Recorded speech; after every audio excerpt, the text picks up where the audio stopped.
Hello friends, जय जगन्नाथ। आज एक नुआ भिडियो मो चैनल जीडीएस दीप को आपण मानक स्वागत जनाऊँगी।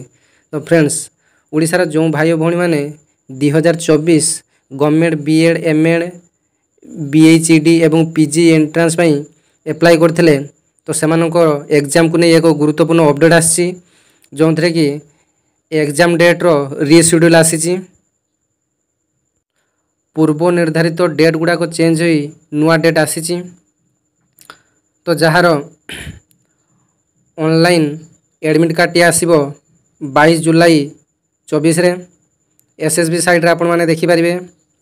एवं एमएड रो एग्जाम डेट रोची 27 जुलाई एमएड एवं बीईडी एवं बीएचईडी रो एग्जाम डेट रोची 28 जुलाई 2024। तापरे आसंतु जानिबा ए पीजी रो एंट्रांस डेट टी 8 जुलाई 2024 मंडे रे थिला बेले रथयात्रा छुट्टी हेतु एग्जाम डेट टी 15/7/2024 रे रीशेड्यूल होईची। यार admit card T SSB site रे ऑलरेडी अपलोड हो सारानी। आपण माने जदि काढ़ी डाउनलोड कर नथिबे ताले डाउनलोड कर नियंतु। तो एमिति जॉब इनफॉर्मेटिव वीडियो देखिया पई चैनल टी को सब्सक्राइब करिवे, नोटिफिकेशन टी को ऑन करिवे। धन्यवाद।